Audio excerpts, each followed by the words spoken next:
हवन हो गया। हाँ हाँ शंख बजाएंगे, सब लोग हाथ जोड़ के फिर लंबा होम करेंगे। फिर कहाँ से शुरू करेंगे? चलिए पुराणामर्थ के लिए श्लोक।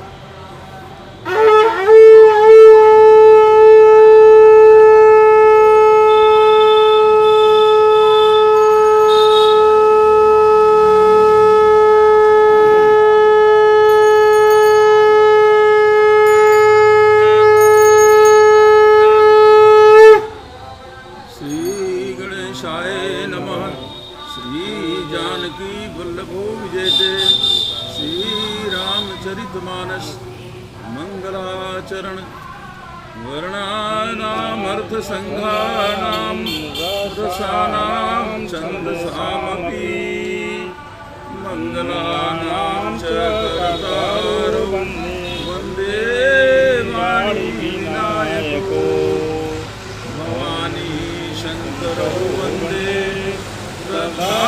विश्वासरूपिणो याभ्यां विना न पश्यन्ति सिद्धा स्वान्तस्तमीश्वरम् वन्दे बोधमयं नित्यं गुरुं शङ्कररूपिणं यमासितो हि वक्रोऽपि चन्द्रः सर्वत्र वन्दते सीताराम गुणग्राम पुण्यारण्यविहारिणौ वन्दे विशुद्धविज्ञानो कवीश्वर कपीश्वरौ भवस्थितिसंहार कारिणीं क्लेशहारिणीं सर्वश्रेयस्करीं सीतां नतोऽहं रामवल्लभाम्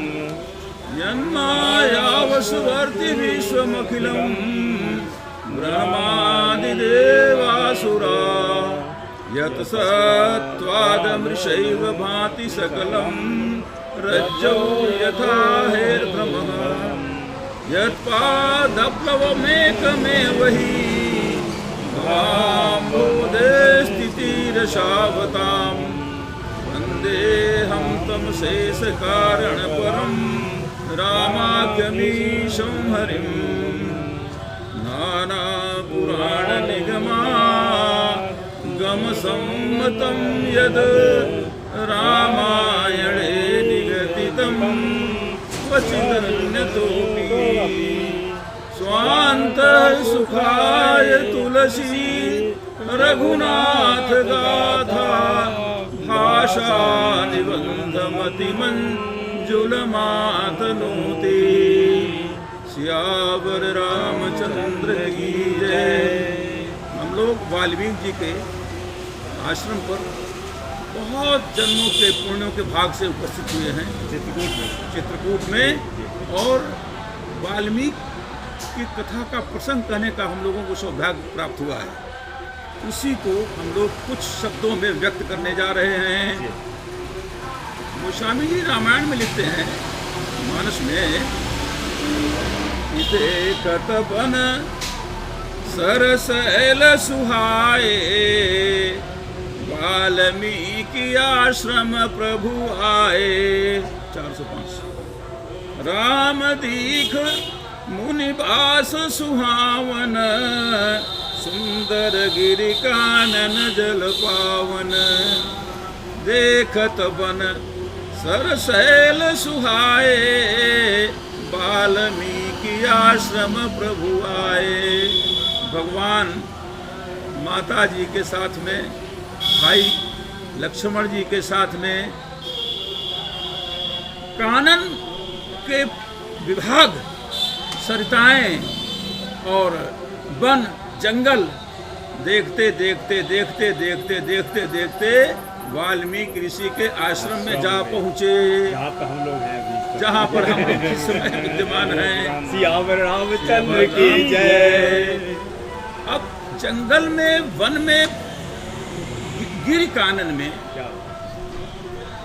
देखते देखते घूमते घूमते गिरी मतलब सर? गिर माने पहाड़। अच्छा अच्छा। पहाड़ों पर, सरिताओं में, जंगलों में घूमते घूमते जी। आपको संतों के दर्शन प्राप्त हो जाते हैं, संतों से आपका मिलन हो जाता है, भगवान के चरणों में अनुराग पैदा हो जाता है, भगवान से संत मिलन, भगवान से मिलन हो जाता है, संत मिलन आनंद से मिलन हो जाता है, महासुख से मिलन हो जाता है, और अपने आत्मस्वरूप आत्मानंद से मिलन हो जाता है। संतों का दर्शन, तो संत का दर्शन तो जंगलों में, सरिताओं में, कानन में घूमते घूमते, देखते देखते हो जाता है। क्या बात। जय श्री राम, जय श्री राम, जय श्री राम। देखिए, हम लोग चित्रकूट का दर्शन करने आए हैं, कामतानाथ महाराज की परिक्रमा किए हैं। जी, जी। तमाम गिरी, प्रवात, झरना और ये सरोवर, संतों, ये घूमते घूमते संतों महाओं का जो है दर्शन करते हुए, और हम लोग परम संत वाल्मीकि जी के आश्रम में आ गए हैं, जहाँ भगवान त्रेता युग में आए थे। गोस्वामी जी ने प्राकृतिक रहस्यों का उद्घाटन किया है। जब जब आप पहाड़ों में जाएंगे, सरिताओं में जाएंगे, भगवान से अनुराग पैदा हो ही जाएगा। ये स्थल बड़े पवित्र होते हैं। नारद जी के लिए लिखा है कि नारद जी के लिए श्राप था कि कुछ समय तक वो एक स्थान पर रहेंगे, फिर नहीं रहेंगे, एक स्थान पर नहीं टिकते हैं। ये श्राप था उनको। लेकिन इस श्राप की गति खत्म हो गई जब वो हिमालय के में पहुंचे और सुंदर झरने, प्रपात, नदियां और पहाड़ के विभाग देखे। तो गोस्वामी जी लिखते हैं कि फिर क्या हुआ। निरखि शैल सर विपिन विभागा, भयउ रमापति पद अनुरागा। निरखि शैल, पहाड़ देखा, सर नदियां देखी, जल प्रवाह देखे, विपिन जंगलों के अनेक विभाग देखे, और देखते देखते भगवान के चरणों में उनका अनुराग पैदा हो गया। फिर लिखते हैं कि इससे हुआ क्या, भगवान के चरणों में जब उनका अनुराग हो गया तो हुआ क्या कि सुमिरत हरि श्राप गति बाधी, सहज विमल मन लागी समाधि। कहते हैं कि वो श्राप जो था कि आप स्थिर नहीं बैठेंगे, वो श्राप उनका समाप्त हो गया और वो समाधि में चले गए, समाधि में चले गए, वहीं रुक गए। ये प्रभाव किसका था? ये प्राकृतिक सौंदर्यता जो थी, पहाड़ों की, सरिताओं की, पेड़ पौधों की, वन विभाग की, इसका आकर्षण भगवान में प्रेम पैदा करा दिया। चित्रकूट में आने का सबसे बड़ा प्रभाव है यहाँ के नदी, यहाँ के जल प्रवाह, यहाँ के वन विभाग, यहाँ के शैल विभाग भगवान के चरणों में अनुराग पैदा कर देते। इसलिए लोग यहाँ का दर्शन करने आते हैं, और इसलिए कि भगवान के अनुराग करने के स्थली के रूप में जाना जाता है। जैसे हिमालय में नारद जी को हो गया था, अब यहाँ वाल्मीकि जी को भगवान यहाँ जब घूमते घूमते घूमते घूमते घूमते घूमते और वाल्मीकि जी के आश्रम में आ गए। अगर जंगलों में न घूमते सरकार, तो वाल्मीकि से कैसे साक्षात्कार होता होगा? वाल्मीकि से ऋषि। तो जंगलों में घूमने से संत के मिलन के दर्शन का लाभ प्राप्त हो जाता है। यही गोस्वामी जी ने लिखा कि देखत बन, मिल गया ना जी, देखत बन सरसैल सुहाए, वाल्मीकि आश्रम प्रभु आए, राम दीख मुनि बास सुहावन, सुंदर गिरि कानन जल पावन। सरकार ने देखा सुंदर पहाड़ है, जिस पहाड़ पर विराजमान है सुंदर गिरी है, वो वहाँ जंगल है और वहाँ का जल पवित्र है।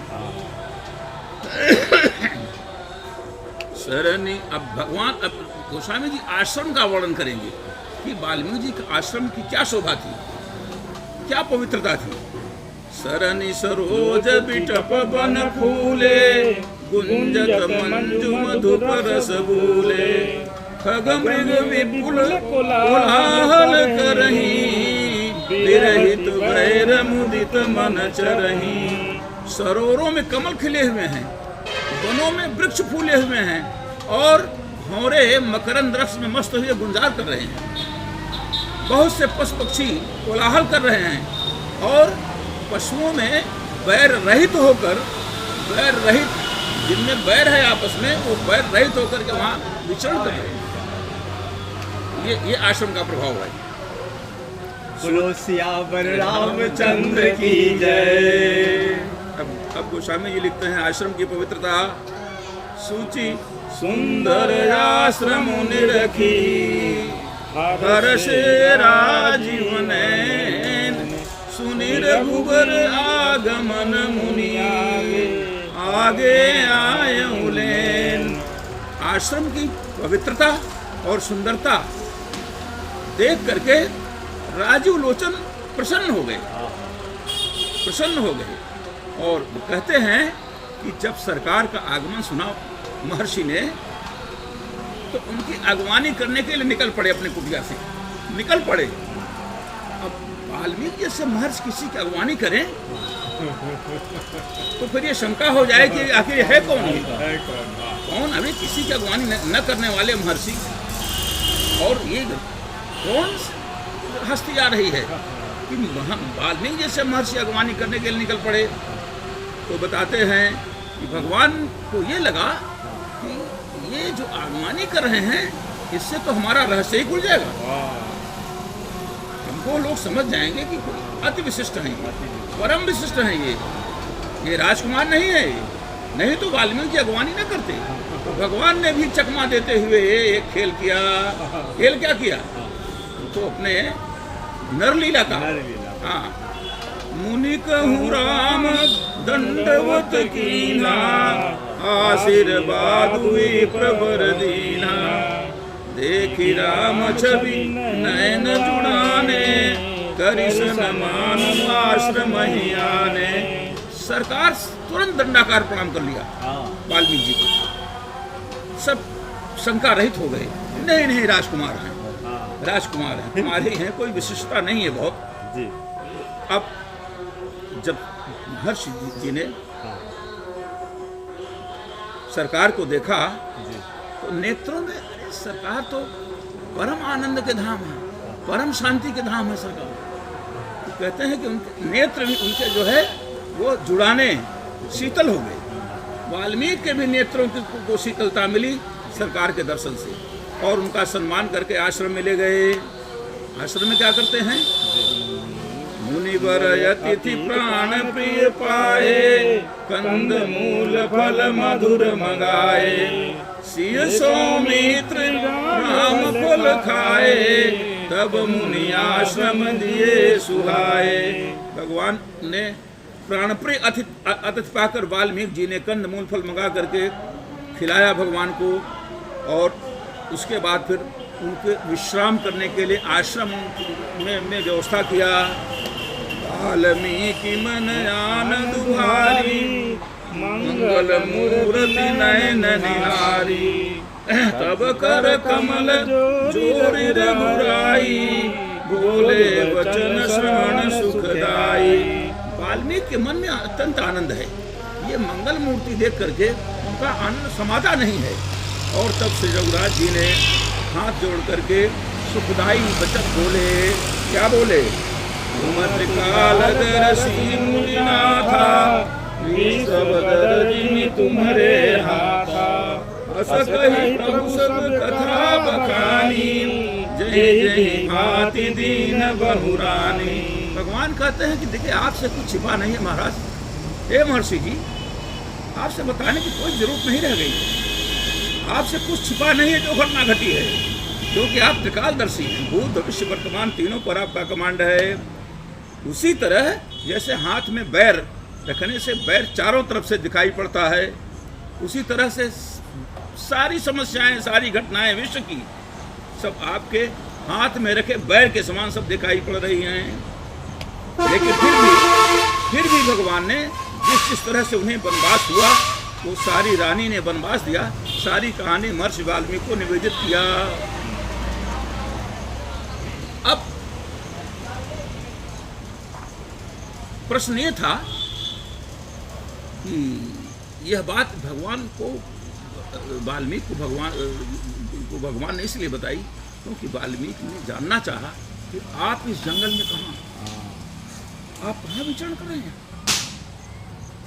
इस घनघोर जंगल में आप कैसे?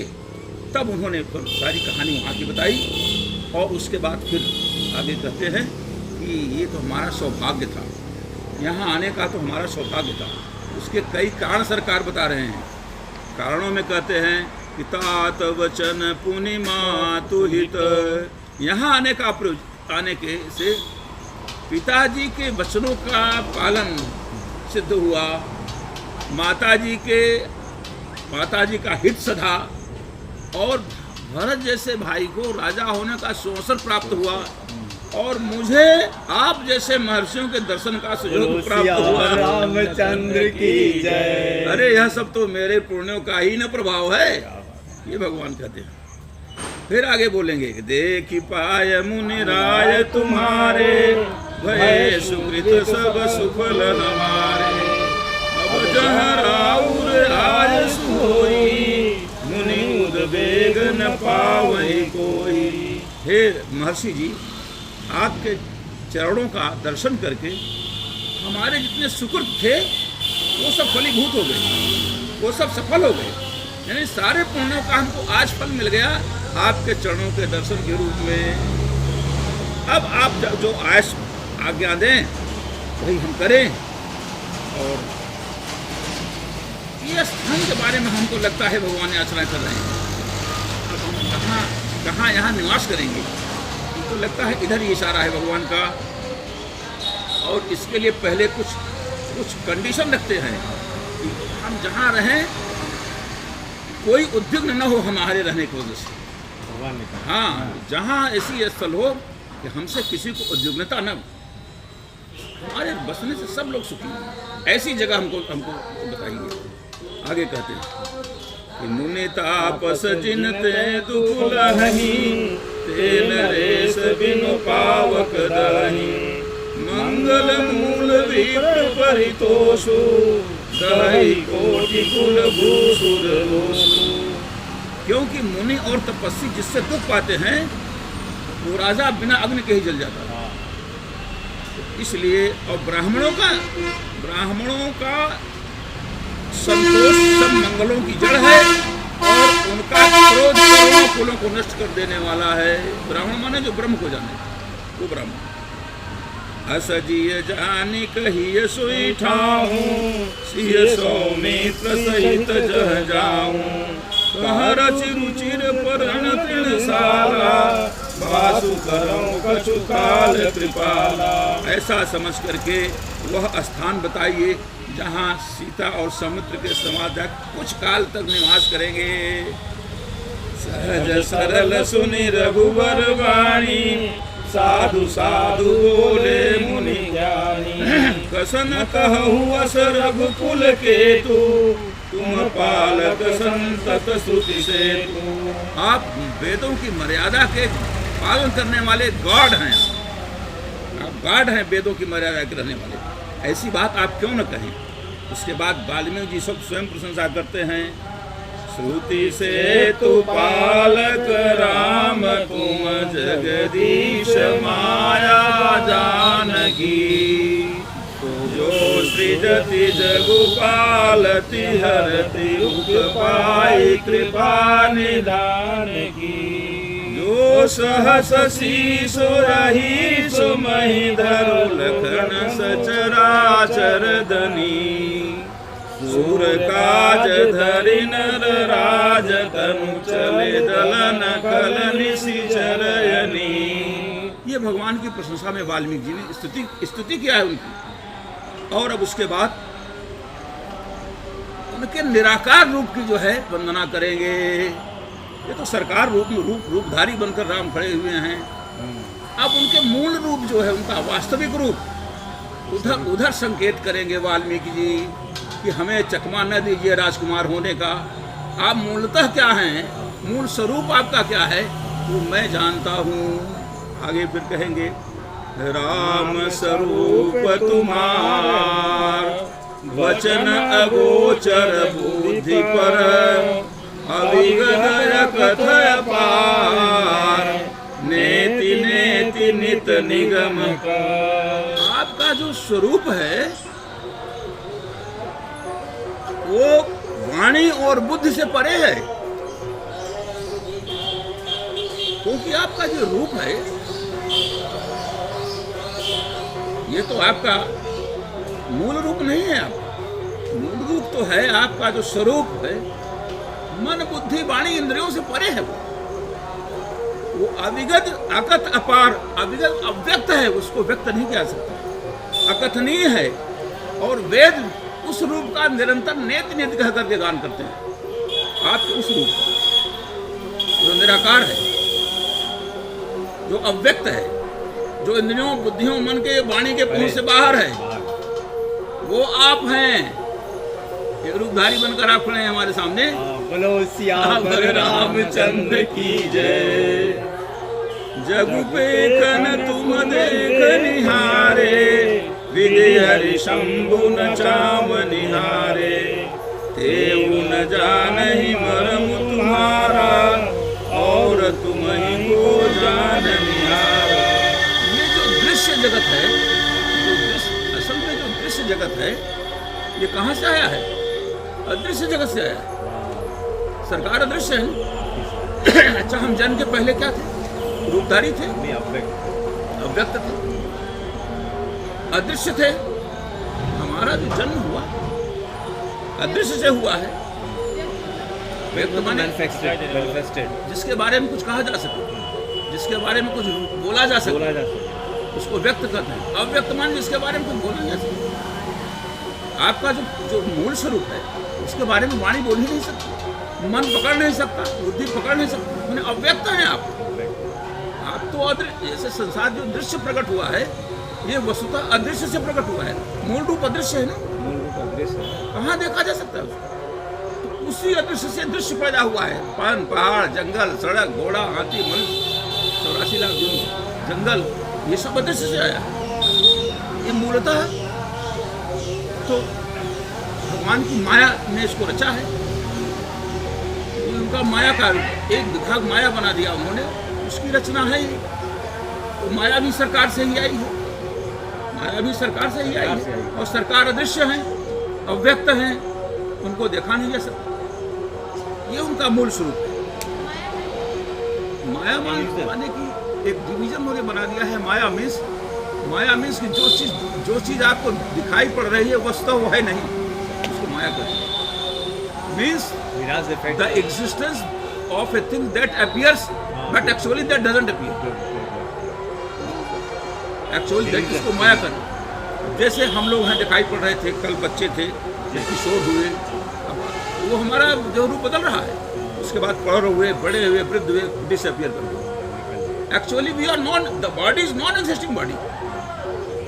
जो शेप उनको मिला है, शेप इज नॉन एग्जिस्टिंग। लग रहा है कि हम लोग सदैव इसी तरह रहेंगे, हमारा यही स्वरूप है, यही रूप है, यही स्वरूप भी है, लग रहा है। लेकिन ये माया कृत है। ये संसार ये दिखाई पड़ेगा। पृथ्वी का कोई ऐसे अड़चन आएगी कि अब जहाँ समुद्र था वहाँ कभी पहाड़ था, फिर समुद्र हो जाएगा। सारी चीज़ें एक्चुअली नॉन, जिस रूप में दिखाई पड़ती हैं उस रूप में कोई चीज़ नहीं। तो ये जो दृश्य जगत दिखाई पड़ रहा है, वाल्मीकि जी कर रहे हैं, इसको आप नचाने वाले हैं। इसमें जो बर्थ होती है, इसमें जो एग्जिस्टेंस, पालन पोषण होता है, नरिशमेंट होता है और डिस्ट्रक्शन होता है, ये तीनों आपके सारे चलता है। आप माने जो अव्यक्त हैं, आप जो अदृश्य हैं, आप जो निराकार हैं, आप साकार तो आप बने हुए हैं ना। स्वरूप आपका जो बहुत अच्छा प्रश्न किया। स्वरूप से रूप जायमान है। और ये दृश्य जगत भी ये आपकी इच्छा से ही इसकी उत्पत्ति होती है, इसका नरिशमेंट होता है, पालन पोषण होता है, इसका संग्रह होता है। इसमें जो इसको दुनिया को चलाने वाले 3 गुण हैं, रजोगुण, तमोगुण, सतोगुण। सतोगुण, रजोगुण, तमोगुण, 3 गुण से प्रेरित सारे लोग काम कर रहे हैं। हम लोग इनको भी गुणों को प्रेरित करने वाले आप ही हैं। इनकी प्रेरणा आपसे ही मिलती है। कहते हैं कि जो ये 3 डिवीजन करके आपने 3 काम अलॉट किया है, पैदा करना, ब्रह्मा का काम, पनिशमेंट करना विष्णु का काम, संहार करना शिव जी का काम। ये 3 मेन डिवीजन है जो आपके। ये कहते हैं कि तेऊ न जानहि मरम तुम्हारा और तुम्हीं को जान निहार। मतलब आपके सबसे करीब रहने वाले जो प्रथम आपसे निकला, प्रथम आपके बाद जो नेक्स्ट हुआ, आपने पैदा किया, वो तो बहुत करीब आपके होने चाहिए, लेकिन वो भी आपके मर्म को नहीं जानते हैं, वो भी आपसे अनभिज्ञ हैं। अब जानेगा कौन उनको? कौन जानेगा? वाल्मीकि जी का वचन है ये, सोई जानई जेहि देहु जनाई, जानत तुम्हीं होई जाई।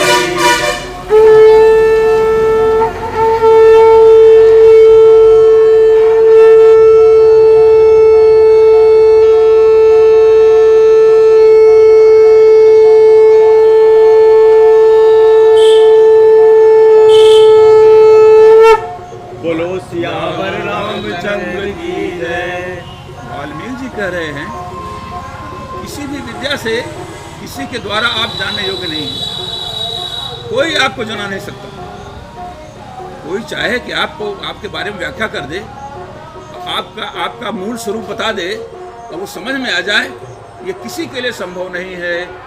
सोई जानई जेहि देहु जनाई, जानत तुम्हीं होई जाई। आप जिसको जना दें, आप जिस पर कृपा करें, वो आपको जान सकता है, लेकिन जानने के बाद भी वह भी आप ही हो जाता है। फिर वो नहीं रह जाता, क्योंकि उसको मूल रहस्य का अपने का पता चल जाता है, मैं कौन हूँ। वो भी भगवान हो जाता है, अपना स्वरूप जान लेता है। क्या यहाँ आध्यात्मिक बात चर्चा की गई महर्षि जी ने? सोई जानई जेहि देहु जनाई, जानत तुम्हीं होई जाई। उसकी समस्या का समाधान हो गया। अब वो भगवान हो गया, मनुष्य नहीं रह गया। अगर वो अपने आत्मस्वरूप को कोई जान ले तो वो भगवान हो गया। जैसे जैनियों में कहते मैं भगवान हूँ, आत्मस्वरूप का दर्शन। फिर आगे बोलते हैं कि तुम्हारी कृपा तुम्हारी रघुनंदन, जाने भगत भगत चंदन। और कहते हैं कि एक और उपाय है, आपकी कृपा से भक्त लोग भी आपको जान लेते हैं। वो ज्ञान शाखा है। वो ज्ञानी लोग तो आपको जान जाते हैं, भगवान हो जाते हैं। लेकिन भक्त लोग जो आपको जान जाते हैं तो 2 रिश्ता बनाते हैं, सेवक का, स्वामी का रिश्ता। आप स्वामी हैं, मैं सेवक। सेवक भाव में हो जाते हैं वो, प्रणत भाव में हो जाते हैं वो, शिष्य भाव में हो जाते हैं वो। एक शाखा ये भी है भगवान। वो भगवान नहीं बनना चाहते, वो सेवक बनने का सुख प्राप्त करते हैं, सबॉर्डिनेट बनने का सुख प्राप्त करते हैं। हम सब, आप हमारे मालिक हैं, मैं आपका सेवक हूँ, दास हूँ, शिष्य हूँ। ये भाव पैदा करके ये भाव रहता है, भक्तों का भाव रहता है। हनुमान जी सेवक के रूप में हैं, हम लोग ब्रह्मा विष्णु महेश भी सेवक के रूप में हैं। हाँ, अब होगा नहीं, ये तो उनकी कृपा से होगा। नहीं, आप भाषण सुनते रहिए, ज्ञान नहीं होगा। आप श्मशान में जाते रहे, लाशें जलते देखते रहे, आपको ज्ञान नहीं होगा कि हम भी इसी तरह जाएंगे। वो ज्ञान तब हुआ जब वो आपको ज्ञान देंगे। ये इतना आसान नहीं है। अब ये है दूसरा विषय। ये तो संतों की सेवा कीजिए, संतों की बहुत काल तक सेवा कीजिए, सत्संग कीजिए, तपस्या कीजिए, भगवान का भजन कीजिए, तब शायद वो कृपा करें आपको बताने का। कभी शायद आपसे प्रेरित अगर आप उनको प्रभावित कर लें अपने तपस्या से, अपने प्रभाव से, संतों की सेवा से, त्याग से, हाँ प्रूव कर दें। अब मैं योग्य हो गया हूँ, तो हमारा कान फूंक दीजिए, हमको रहस्य बता दीजिए, बता देंगे। दूसरी विधा है उनके शरणागत हो जाए। हम बच्चे हैं, आप हमारे माता पिता हैं, तो भक्तों को भी वो वही ज्ञान वाली बात बता देते हैं। गया धूप इधर आ गया।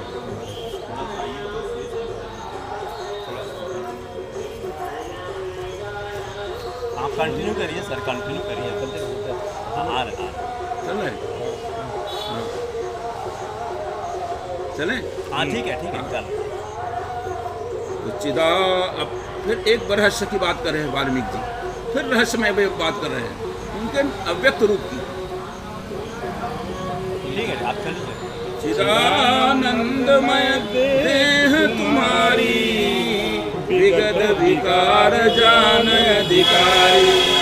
आपका जो ये रूप है, रूप में भी अगर आप आए हैं तो ये रूप चिदानंदमय है, यानी हाड़ मांस का नहीं है। ये दिव्यता सरकार के रूप में भी जब आएंगे सरकार तो चिदानंदमय है, हाड़ मांस नहीं है। यस, अव्यक्त जो व्यक्त हुआ है वो चिदानंदमय है, यानी कोई न पाप लगेगा न पुण्य लगेगा, न वो मरण धर्मा है न जन्म धर्मा है, और उत्पत्ति नाश वृद्धि क्षय सबसे रहित है। उसको चिदानंदमय शरीर कहते हैं। वो हाड़ मांस का शरीर, ये आभास होता है, शरीर आभास होता है, पर वो हाड़ मांस नहीं है। तो मरण धर्मा जन्म धर्मा नहीं है उसमें। किशोरावस्था, वृद्धावस्था, युवावस्था, ये सब कुछ नहीं होता है उसमें। ये भी शरीर आपका रूप है, चिदानंदमय स्वरूप है। ये भी स्वरूप ही है। ये जो ढांचा में दिखाई देने वाला शकल है, वाल्मीकि जी कहते हैं ये भी चिदानंदमय है, ये भी आपका स्वरूप ही है, ये हाड़ मांस नहीं है। ये पंचभौतिक शरीर हम लोगों का बना है, इससे बना हुआ ही नहीं है। तो अब स्वरूप के दो विभाग हो गए, एक तो न दिखाई देने वाला, एक दिखाई देने वाला। जो दिखाई देने वाला है वो चिदानंदमय है, वो भी हाड़ मांस नहीं है। वो अभी आपका सेकंड काइंड ऑफ स्वरूप है आपको। क्यों कि पंचभौतिक से नहीं बना है वो। न युवा होगा, न किशोर होगा, न वृद्ध होगा, न क्षय होगा, न रोग होगा।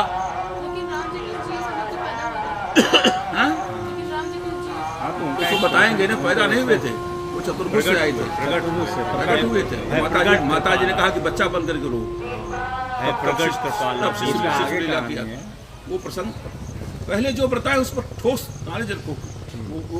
वो सारा मैं ध्यान कर चुका हूँ, तब बोल रहा हूँ, वहाँ से गुजर चुका हूँ। अब कहते हैं कि ये आपका जो शरीर है, ये जो रूप है, ये भी चिदानंदमय है। ये भी स्वरूप आपका हाड़ मांस का बना हुआ नहीं है। ये भी रोग, क्षय, वृद्धावस्था, युवावस्था की सबसे परे पंचभौतिकता इसमें नहीं है। तो ये तो चिदानंदमय है। हम लोगों की तरफ से ये आभास होता है, आभासी है ये, लेकिन है ये आपका स्वरूप। ये आभास होने वाला स्वरूप है आपका। वो जो स्वरूप था अव्यक्त था, वो तो भास भी नहीं। जब उसने वो आया भी, प्रकट भी अपने को किया, चिदानंदमय स्वरूप।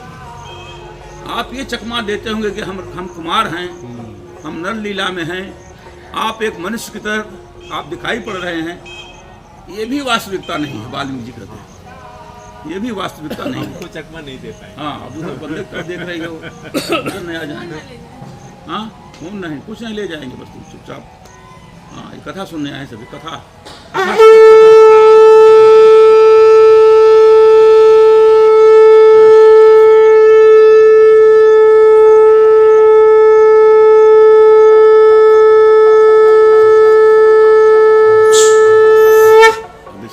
सियावर रामचंद्र की जय। जहाँ राम की कथा होती है वहीं आते हैं, वहीं हनुमान जी आते हैं, वहीं हनुमान जी आते हैं, वहीं हनुमान जी आते हैं। महर्षि वाल्मीकि जी ने कहा जी, आप चालू रखिए। यह आपका जो रूप है,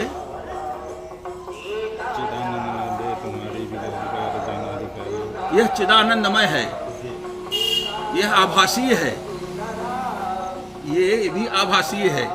ये जो आपका मूल स्वरूप है उससे आभास हो रहा है एक नर्तन में, ये आभासी है, वस्तुतः चिदानंदमय है ये। अच्छा, अब आभासी रूप में आप क्यों आ रहे हैं? Yes you are right. नरतनु आगे रीजन देते हैं बहुत सी। नरतनु धरहु संत सुर काजा, कहूँ करहु जस प्राकृति राजा। ये जो शरीरधारी आभासी बने हुए हैं, ये संतों के भक्तों के लिए, संतों के लिए इधर आभासी राजा बन करके, जैसे प्राकृतिक राजा काम कर रहे हैं कहने सुनने से, वही लीला आप कर रहे हैं, वही चरित्र आप कर रहे हैं प्राकृतिक राजाओं की तरह। किसके लिए? संतों के लिए, भक्तों के लिए।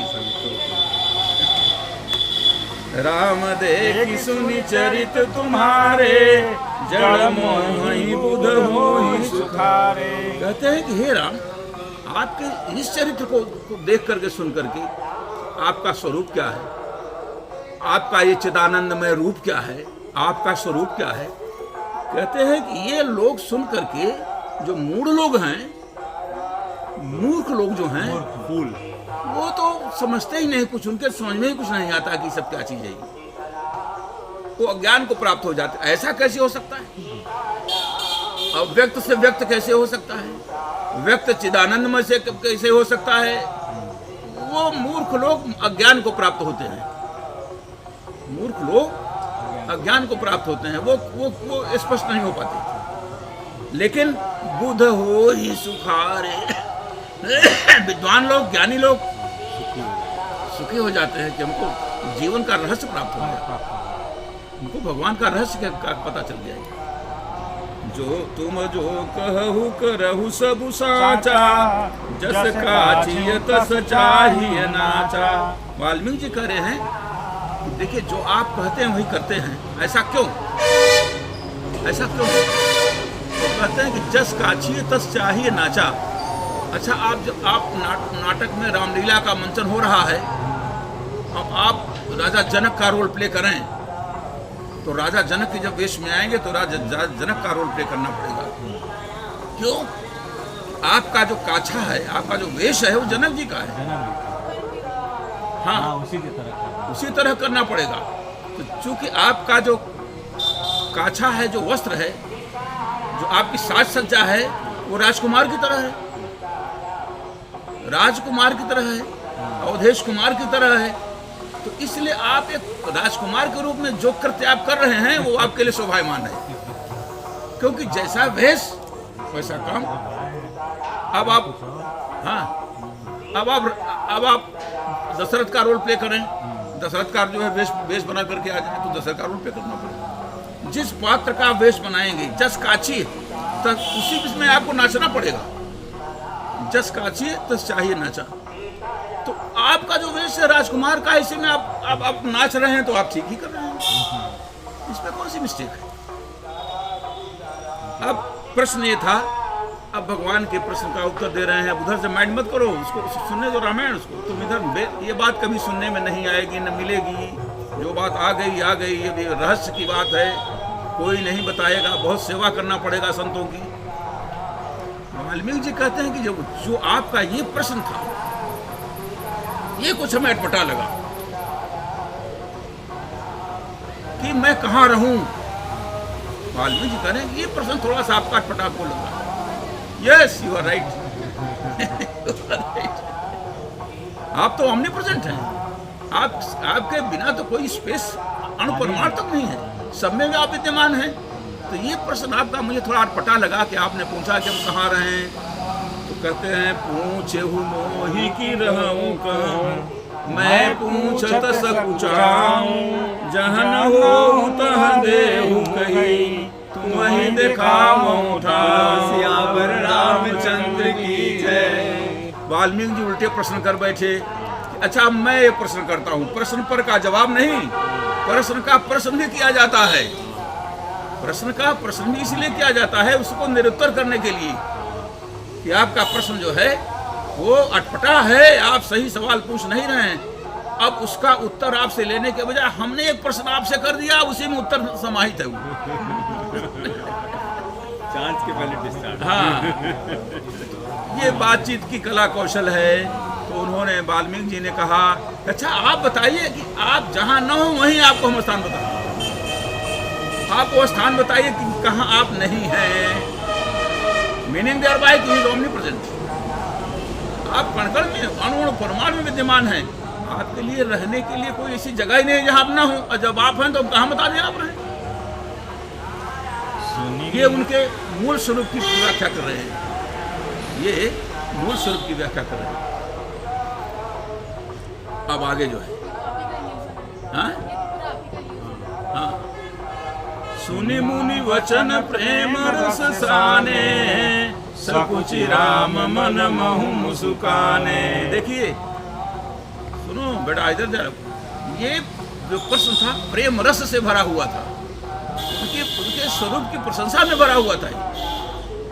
बाकी तो आभासी के लिए तो घर तो चाहिए ही ना, उसके लिए बाद में कैसे कह सकते हैं कि आपका प्रश्न पटा है। जब जस काछी तस चाहिए नाचा, जैसा जैसा वेश वैसा नाचना, तो वेश राजकुमार का तो घर तो चाहिए रहने के लिए ना। पर वाल्मीकि ने जो, वाल्मीकि का प्रश्न उल्टा अटपटा था। अटपटा तो स्वयं प्रश्न पूछ लिया कि बताइए आपका नहीं है। गोस्वामी जी इसका निराकरण करते हैं कि नहीं, वाल्मीकि प्रसंग का मत कीजिए कि वाल्मीकि का प्रसंग गड़बड़ था। वाल्मीकि का यह प्रेम रस था, ये प्रेम रस का भाव किया है कि आप मूलतः क्या हैं, आभासी क्या हैं, आपके लिए कौन सी जगह बताएं। ये जो दोनों में प्रश्न हुआ, अटपटा दोनों साइड से था। वाल्मीकि से ज्यादा अटपटा था की तरफ से। वो प्रेम रस में आदमी कुछ अटपटा बोल सकता है, ये समझ लीजिए आज से। जो प्रेमी होता है, प्रेम का प्रकट करता है, वो अपने प्रेमी को अटपटा बोल सकता है। तो वो अटपटा नहीं है, वो प्रेम रस है। इसका आभास होना चाहिए कि वो प्रेम रस की बातें हैं, वो अटपटा नहीं है। वाल्मीकि हंसी कहीं बहोरी, रस गोरी। वाल्मीकि हंस करके अब हंस रहे हैं, खुद अटपटा बोल रहे हैं। और वाणी मधुर और अमृत रस से बोरी हुई वाणी बोल रही है। कहते हैं कि जब चूंकि आप आभासी शकल में हो गए हैं, जस काछी तस चाहिए नाचा में आप हो गए हैं, जैसा वेश वैसे नाचना होगा। तो अब मैं आपको बताऊंगा आभासी शकल ये रूप कहाँ रहेगा। देखिए, लेकिन वो सरकार आभासी रूप जो स्थान बताएंगे, वो कोई विशिष्ट स्थान नहीं बताएंगे, वो भक्तों का हृदय बताएंगे। रहना, देखिए रहना उनको स्वरूप भेष में ही है, आभासी भेष में कहीं नहीं। जो रूप भी बताते हैं, ये भी निराकार रूप का, ये भी प्रेम रस है, ये प्रेम रस है। वाल्मीकि तो उल्पटा बोल करके उल्पटी बातें कर रहे हैं। अरे हृदय कोई रहने का स्थान होता है होता है भगवान के लिए, लेकिन अब वो तो आभासी राम बोल रहे हैं। वहाँ तो पंचवटी चाहिए, वहाँ कुटिया चाहिए। उधर वाल्मीकि नहीं बोलेंगे कि आप वहाँ जाइए, यहाँ जाए। बोलेंगे भी तो बाद में वो भी बोल देंगे। पहले उनका स्वरूप कहाँ रहे। स्वरूप तो सर्वत्र है, लेकिन भक्तों के हृदय में विशिष्ट चार्ज हो उनका। चार्ज तो हर जगह है, विशिष्ट चार्ज हो, विशेष रूप से चार्ज में रहे। कहाँ कहाँ वो स्थान बताएंगे। सुनहु राम अब कहूँ निकेता, जहाँ बसहु सिय लखन समेता। पहला स्थान देखिए, जिनके श्रवण समुद्र समाना, कथा तुम्हारी सुभग सरिनाना। भरहि निरंतर होहि न पूरे, इनके ही तुम कहूँ गृह रूरे।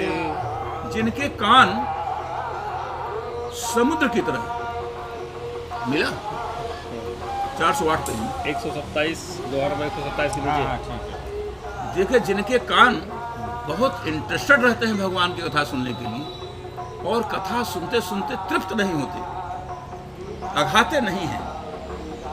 हे राम, उनके हृदय में आप यस, संतों का ही तो लक्षण है, जो कथा सुनते सुनते तृप्त नहीं होते, अघाते नहीं। और कहिए, चाहे जितना कथा कहते रहे, वो तृप्त होते ही नहीं, क्योंकि उनका कान समुद्र है और कथा नदियां हैं। जैसे नदियां बह करके समुद्र में विलीन होती रहती हैं, समुद्र कभी नहीं तृप्त होता है। उसी तरह से कथा रूपी नदियां जिसके कान रूपी समुद्र में आकर के विलीन होती रहती हैं, पर वो उसका जो है कान कभी सेटिस्फाई नहीं हो सकता। उसके हृदय में भगवान का चार्ज रहता है, समझ, उसका हृदय चार्ज भगवान से चार्ज रहता है। एक घर, दूसरा घर, लोचन चातक जिन्ह करी राखे, रही दरस जलधर अभिलाषे, निदरहि सरित सिंधु सुरभारी, रूप बिंदु जल मोहि सुखारी, तिनके हृदय सदन सुखदायक, बसहु बंधु सिय सर रघुनायक। जिनके नेत्र उस चातक की तरह, चातक स्वाति नक्षत्र के जल के 1-2 बूंद लेकर के उसके सरोवर, नदी, तालाब, समुद्र, चाहे जहां रहे वो, चातक एक पक्षी होता है जो स्वाति नक्षत्र की बूंदें आती हैं, उसी का एक मुंह करे से पाए देता रहता है। 1-2 बूंदे से ही हाँ वो तृप्त होता है, बाकी जलधारा बह रही हो उसको निरादर करता है। कहते हैं कि जो सिर्फ आपके रूप को ही जानना चाहते हैं, आपके आभासी रूप को अथवा आपके स्वरूप को देखने के लिए जो ललायित है, जो ललायित होंगे लोचन वाले, वो तो सरकार के आभासी रूप में ही होंगे, वो भक्त ही हो सकते हैं। भक्त ही उनको रूप में देखना चाहता है। तो जिसकी आंखें आपको देखने के लालायित हैं, चातक की तरह, जैसे कि केवल स्वाति नक्षत्र के बूंद से तृप्त होते हैं, वो भक्त सिर्फ आपके ही दर्शन से तृप्त होते हैं। ऐसी जिसकी आंखें हों, उसके हृदय में आप निवास कीजिए। बोलो सियावर रामचंद्र की जय। फिर अगला हृदय आता है, यश तुम्हार मानस विमल हंसिनी जी जास, मुकुता हल गुण गण चुनई, राम बसहु हियतार। कहते हैं कि जिसकी जिह्वा आपका गुण जो है, जस वो आपका यश जो है मानसरोवर, पवित्र मानसरोवर है, और जिह्वा जिसकी हंसनी होकर आपके गुणगान रूपी मोतियों को चुगती रहती है, अर्थात जो जिह्वा आपका गुणगान करती रहती है, कथा कहती रहती है, उसके हृदय में आप निवास कीजिए। बोलो सियावर रामचंद्र की जय। और चलें, और चलेंगे, पूरा कर दें। दो दोहा अभी, 2 जो कर दें। प्रभु प्रसाद सुचि सुभग सुवासा, सादर जासु लहई निसनासा, तुम ही निवेदित भोजन करही, प्रभु प्रसाद पट भूषण धरही, शीश नमहि सुर गुरु दिन देखी, प्रीति सहित करि विनय विशेषी, करनित करहि राम पद पूजा, राम भरोस हृदय नहीं दूजा, चरण राम तीरथ चली जाही, राम बसहु तिनके मन माही। सारे शरीर के अंगों का वर्णन करते हैं कि जो ध्यान करते हैं, जो हाथ से काम करते हैं, सिर संतों को देखकर जिसका झुकता है, जिसके चरण तीर्थ में चले जाते हैं, उसके हृदय में भी आप निवास कीजिए। जैसे हम लोग तीर्थ में आए परिक्रमा की, जिसके चरण तीर्थ में चल जाएं, उसके भी हृदय में आप निवास कीजिए। अब अगला हक घर बताते हैं, मंत्र राज नित जपहि तुम्हारा, पूजहि तुम्हि सहित परिवारा, तर्पण होम करहि विधि नाना, विप्र जमाहि देहि बहुदाना, तुम ते अधिक गुरु जिय मानी, सकल माय से वही सन्मानी, सब कर मागहि एक फलु, राम चरण रति हो, तिनके मन मंदिर बसहु, सिय रघुनंदन हो, सियावर रामचंद्र की जय। जो आपके मंत्रराज सरकार का जो राम है, वो मंत्रराज है। राम राम जो आपके नाम का जप करते हैं, पूरा परिवार सहित आपकी पूजा करते हैं, तर्पण होम करते हैं, यज्ञ भंडारा आदि करते हैं। ब्राह्मणों को, जो ब्राह्मण जो ब्रह्म को जानने वाला हो, जो तपस्वी हो, उसको जिसको भोजन कराता हो, और आपसे भी अधिक अपने गुरु का सम्मान करता हो, ये वर्णन है। आपसे भी अधिक अपने गुरु का जो सम्मान करता हो, और ये सब करने का एक फल मांगता हो कि भगवान के चरणों में हमारा अनुराग हो। ऐसी जिसकी भाव हो, उसके हृदय में भी आप निवास कीजिए। आगे चलें। काम कोह मद मान न मोहा, लोभन चोभन राग न द्रोह, जिनके कपट दंभ नहीं माया, जिनके हृदय बसहु रघुराया। जिनके हृदय में काम क्रोध मद मोह ईर्ष्या द्वेष छल कपट नहीं हो, उसके हृदय में भी आप निवास कीजिए। सबके प्रिय सबके हितकारी, दुख सुख सरिस प्रशंसागारी, कहीं सत्य प्रिय वचन विचारी, जागत सोवत शरण तुम्हारी। तुम्हि छाड़ी गति दूसरी नाही, राम बसहु तिनके मन माही। भगवान कहते हैं कि जो वाल्मीकि जी कहते हैं कि जो मान सम्मान अपमान से ऊपर चला गया है, जिसके लिए मान अपमान दोनों में जो सम हो गया है, और जागते सोते हर समय आपके शरण में होने का अनुभव करता है, आपके शरण में रहता है, और आपको छोड़ करके कहीं अन्यत्र शरणागति नहीं है, उसके भी हृदय में आप निवास कीजिए। जननी समझा नहीं पर नारी, धन पराव विषते विषवारी, जे हर सही पर संपत्ति देखी, दुखित होहि पर विपत्ति विशेषी। जिन्हि राम तुम प्राण प्यारे, तिनके मन शुभ सदन तुम्हारे। वाल्मीकि जी कहते हैं हर स्त्री को माँ के समान देखना, जिसकी वृत्ति ऐसी हो हर स्त्री को माँ की तरह देखना। दूसरे के धन को विष से भी अधिक कठोर समझो, दूसरे के धन पर कभी लालच नहीं, पर स्त्री को मां की दृष्टि से देखो। दूसरे की संपत्ति देखकर प्रसन्न हो, दूसरे का दुख देखकर दुखी हो जाए। और हे राम, जिनके लिए आप प्राण प्रिय हैं, उनके भी हृदय में आप निवास कीजिए। सियावर रामचंद्र की जय।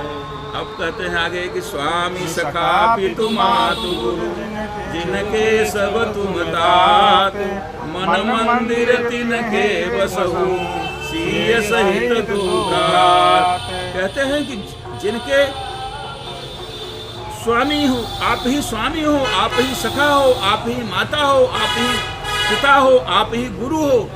सारा रिश्ता जिसने केवल आपसे जोड़ लिया हो अपना, माता पिता गुरु स्वामी भाई सब आप ही को मानता है वो, उसके मन मंदिर में आप सदा आप जो है निवास करें। बोलो सियावर रामचंद्र की जय। और अब आगे कर रहे हैं कि अवगुण तज सबके गुण गहि, विप्र धेनु हित संकट सहहि, नीति निपुण जिन कई जगली का, हर तुम्हार दिन कर मनुली का। जो कहते हैं कि अवगुणों को छोड़कर जो गुणों को ग्रहण करने वाले हैं, जिसकी चेष्टा गुणों को ग्रहण करती रहती है, वे प्रधेनु के लिए जो संकट सहते हैं, जो नीति कानून के मुताबिक काम किया करते हैं, कानून नीति के विरुद्ध काम नहीं करते, वो उनका हृदय भी आपका नीक घर है, वो भी उनके भी हृदय में आप निवास कीजिए। गुण तुम्हार समुझई निज दोषा, जय सब भांति तुम्हार भरोसा। राम भगत प्रिय लागहि जेहि, तुम उरतेहि उर बसहु सहित भय देहि। जो भी विपत्ति आती है, उसमें आपका गुण देखते हैं और अपना ही गुण देखते हैं। कोई भी समस्या खड़ी हो जाए, पॉजिटिव नेगेटिव, उसमें आपको श्रेय देते हैं, अपना अवगुण ही मानकर चलते हैं। और जिसको आपके ऊपर हर तरह का भरोसा है, जिसको साधु संत प्रिय अच्छे लगते हों, साधु संत प्रिय जिसको अच्छे लगते हों, उनके हृदय में आप निवास कीजिए। जाति पाति धन धर्म बड़ाई, प्रिय परिवार सदन सुखदाई। सब तज तुम्हि रहि उर लाई, तिहि के नय रहु रघुराई। कहते हैं कि जाति पाति धन धर्म बड़ाई परिवार की प्रियता, ये जितने घर मकान महल बना लिया है, सबको छोड़कर जो केवल आपकी वृत्ति आपकी तरफ बनी रहती है, कोई महत्व किसी का नहीं, न जाति का, न पांच का, न धर्म का, न मकान का, न उच्च कुल में जन्म होने का, न उच्च पद पर प्रतिष्ठित होने का। जो निरभिमान है, जिसके दृष्टि में इसकी कोई मान्यता नहीं है आपके अलावा, सिर्फ आपको श्रेय मानता है, उसके भी हृदय में आप निवास कीजिए। सरद नरक जप गर्भ समाना, जाता एक धरे दबाना। कर्म वचन मन राउर चेरा, राम करहु तेहि केहु हेरा। स्वर्ग हो नरक हो चाहे जहाँ हो, उसके लिए समान है दोनों, वो भेद नहीं करता है। क्यों? हर जगह वो आपको अपनी चित्तवृत्ति में स्मरण करता रहता है। नरक में हो स्वर्ग में हो, सब आपके चित्तवृत्ति में आपका स्मरण चलता रहता है। जो कर्म वचन मन से आपका शिष्य बन गया हो, उसके हृदय में आप निवास कीजिए। अब अंतिम स्थान बताएंगे वाल्मीकि जी, और ये सब ये स्थान तो सब टेम्परेरी के हैं, टेम्परेरी स्थान है सभी। अब सरकार का परमानेंट स्थान बनेगा, जहाँ वो परमानेंट रहेंगे वहाँ से जाएंगे नहीं। वो उनका निजी घर है, ये तो किराए का घर है।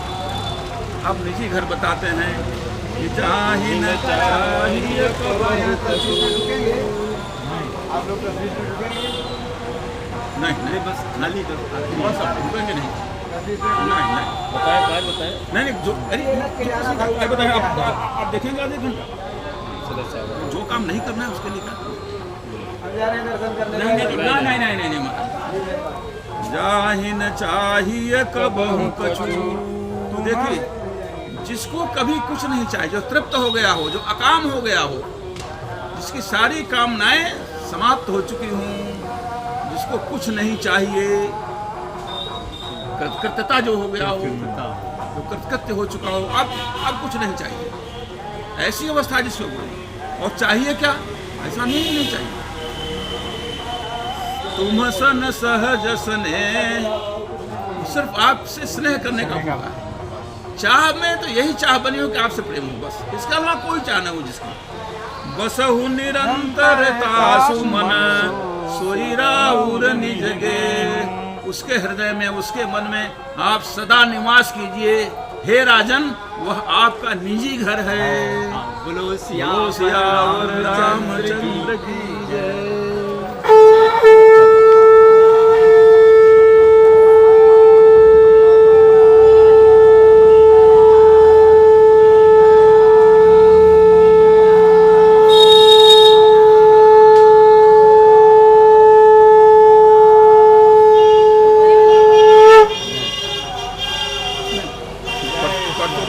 नहीं कुछ नहीं,